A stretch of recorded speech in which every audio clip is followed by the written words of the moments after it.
All right, guys, finally Sleeps here. Today, we're starting the suspension work on the Acura RSX. So the ride height is pretty high, like crazy high. Like you can see it, look at that giant gap. You can shove 3 fingers in her, which is never good. Yeah, I'm getting a look. Okay, so we got to pull the wheels off. We got to pull the suspension. We're going to put the tie rods in. As you can see, that's what I'm dealing with. The full system in the back. Got to tear all that out, which we're not looking forward to. Decent amount of crap to do today. And we are borrowing the in-laws garage because mine is full of workout equipment. And we're dealing with half a garage because the other side is full of motorcycles and accoutrement. Middle-aged shit. So we'll get started. All right, so we got the wheel off the front end. So what we're gonna do is, see if we can see in here. This is the existing suspension. We're gonna rip all that out and we're gonna put this nice new set of BC Racing coilovers in here from Fitment Industries. So now what these are one-piece coilovers. So as you can see, the shock and everything's all mounted. It's all one piece, which makes things a lot easier. This is not a car we're flipping. This is a car we're keeping. So we went all out. So these are better. These are not 2-piece coilovers, which require a lot more work and are not my favorite to deal with. So what we got to do is we've got to pull the tie rod off. Now there's a tool you'll put on here. It'll clamp, and then we shove it in from the bottom. It'll pop the tie rod off. We've got to pull off the brake line connection here. This bolt's going to come out, and then this bolt as well. Then up here underneath the hood, we're going to have to take these 3 bolts out and drop this out. We'll need a jack underneath the front end so that we don't drop everything onto the ground. So we have to have 2 jacks to deal with this. We got the big low profile in under the car, and then we'll go from there. Okay, we're back at the tie rod. This is the tie rod pull tool.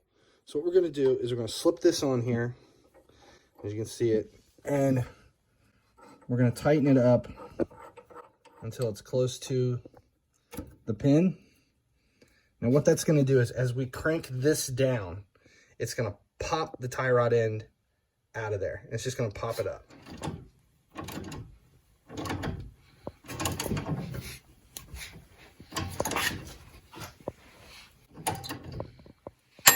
There. Felt it pop. Now it's loose. That's it. Just a matter of pulling the tie rod out. So the brake line's out. We're gonna hold all of our screws.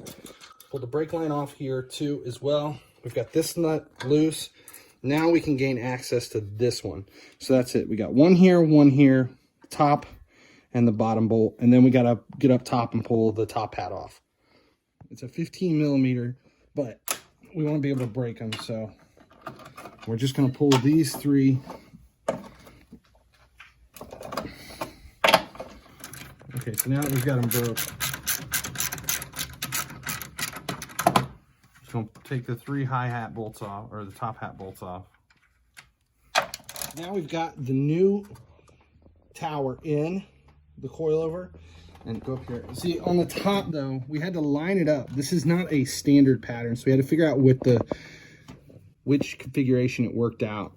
It takes 2 people, one to hold it, another one just to get the bolts on.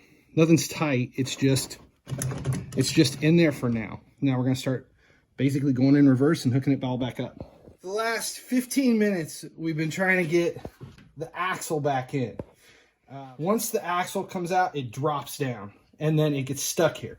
So the key is to put the car in neutral. You shove it back against it as hard as you can. And what we did is we marked tape on one of the lugs and then just started twisting until we felt a click or a pop that let us know that it was lined up, and then just kept, once we felt that little catch, we kept wiggling it, and then all of a sudden it just dropped and went all the way back in. Coilover is in, all those bolts, the brake lines, everything is put back together. The only thing left to do is to, actually we're going to replace the cotter pin. I'm going to put a new cotter pin in for the tie rod, and then we'll throw the wheel on and see how low we are. This is the driver's side. We left everything factory spec Go ahead and start loosening it lowly. I just want to see how low this thing is. All right, actually that's not that bad. That's actually pretty, I'm pretty happy with that. What are we looking at? Like about a finger height. So the next step here, now that we've got the stereo stuff cleaned out of the back, is to get in here and gain access to the top of the shock towers. So we're gonna rip all of this panels and everything out to gain access to that. We're tailoring out all the side panels as far as this stuff goes to gain access to the shock towers here in the back end. And there are a set of clips right here. I'm going to show you where these come from, but we struggled to get them out, and it just, if you look down inside of the clip, there's a little way down inside of there, and I just want to give you a quick tip on how to pull these out. There's a spot right here, and they hang right here, but you got to pull these out before you can pull the panels. If you look up inside of there, there are two little clips. What you actually had to do is I had to reach in with my fingernail, unclip one side, rock it, and then unclip the other side with my finger. But if you see how far in, they're way up in there. All right, so we're back in the back end. The front end is done. We've already pulled the panels out, or we've got access to the back end. We went ahead and pulled all the little panels. This whole side panel, this one right here, this whole thing has to come out. We've got the one clip that we've already pulled out up there. This is the only other clip right here that we need to pull out on both sides. So we'll just use our trusty door panel tool and pop this one out. And then we'll be able to unsnap this. It unsnaps up here along that side, and then this whole thing will come out. Okay, so we got the clip out in the front. Now we've got two more clips in here. So we're gonna pull the rubber stripping up, and then you can see the clips are right there. There should be two down there on the side. One on the back, one up there. So once we pop these out, did I just break my nail? I broke a nail, oh my God. And then once that's done, everything else is already out. We pop this, there's one cover down there that we already popped out on both sides. You can see the other one's still in over here. And then we'll pull that whole panel out, slide it out through the front, and that'll give us access to the rear and the inside. All right, so we've got this panel. I'm not gonna rip the whole panel out because it's a bitch to get back in. So we've got all the tabs loose and everything, and since I've got help, I'll just have him hold it up and out of the way. Here is the top of the shock mount. In the back, we're gonna take this bolt out, and there's another bolt here. So it's just those two. Those are gonna come out on the top. First, we gotta jack the car up, pull the wheel off, and gain access. Okay, so we have the two nuts up top. The nuts up top have been pulled off. So the top of the shock tower is loose. We have the wheel off, obviously, and here's the next step. This bolt right here, which you've already got loose, this one's gotta come out. Then you see there's another bolt down here. This one's gotta come out. That one's gonna be a bitch because we gotta get clear down underneath the suspension to get to it. So that one comes out next. Once those are two out, we'll put a jack underneath of it to hold it up. Then we'll knock this loose, and then the entire shock tower, we're gonna have, it'll drop out. We'll pull it all out, and then bend the car over and shove another one up in. All right, so this bolt just popped out. This was connected right there. Pull this bolt out first. We've got this one loose. This one was a pain in the ass to get to. If you can get into the backside with an impact, this side is not the side you grab, it's the other side. And the only way to access it is from way back there on that side of everything. So now that that one is loose, we'll yank it out, and then this whole thing assembly is going to drop out. And as you can see, we've got the other jack up here holding the hub up in the air to get access to all this. And then we're going to drop this down so that we can drop that one out. We have that bottom bolt out, and as you can see, it is now loose. And it's just a matter of dropping it out and then shoving the new one in. And everybody knows that shoving the new one in is the fun part. All right, so the new coilover is up inside, and then it took two of us, one person to hold it while the other person got up in the car and locked the two nuts down. And then we have the bolt down at the bottom. That's back in. And then this bolt right here is locked back in. And you got to use a jack to hold this up so that it's in place, so that everything lines up, because obviously shorter throw, because it's lowered, you had to jack it up to get everything to line up. So that's where we're at. It's all locked in. About to put the wheel on, let the car down, see what the side looks like. The wheel is on. It's like snug tighten the lug nuts. Jack's about ready to go down. We're going to drop the car and see if everything looks good. See how low we actually are here. Pull that out. All right. Definitely looks better. Front end is lower than the back. Now what we'll do is we'll let these things settle for a day and then jack the car back up and tighten down both sides. I would really like to get the car level from behind so that there's no gap at all.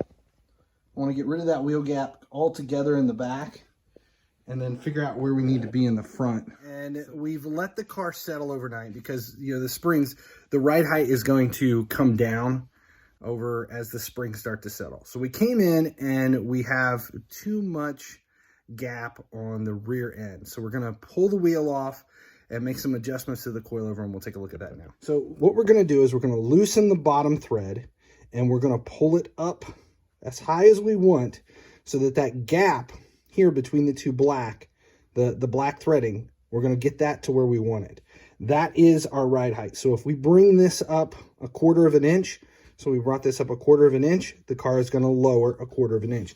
Because essentially what you're doing is you're shoving all of this, everything that's threaded, down into the body, down into here, or raising it up and getting it out. So what we're going to do is we're going to take this and loosen it, this collar, with the tools that they give you that come with it. It's like this little spanner tool that goes around and spins it. And we'll show that in a second. Here's this. This is what they actually look like. And then these will go around and you'll use it to spin it and loosen this one. We'll bring it up to the gap that we want. And right now here is the pre-gapped set that came from BC Racing. So we're going to cut that in half. We're going to actually bring the car down about another 3/4 of an inch to lower that gap between the top of the tire and the fender. So we're going to split that in half. To actually get on here and unlock it, we've loosened the bottom. Okay, and we're going to turn it up to where we want it.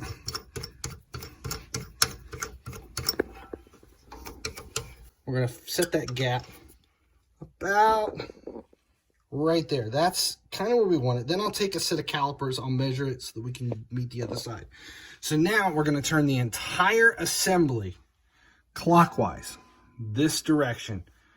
Whoa, so trippy. We're going to spin it that way using the spanner tool until this ring comes back down and meets the bottom. That is to lower the car. So now we've got the spanner on, and we're just going to turn the entire assembly. You get the damn thing on, Jesus. We're going to turn this entire assembly in that direction. As you can see, it's going to lower it down.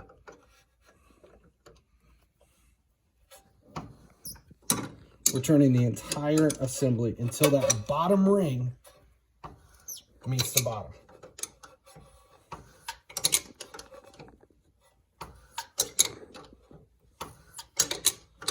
Now we're just going to tighten the bottom ring. Okay, so we're going to put the spanner on. We're going to tighten this lower ring.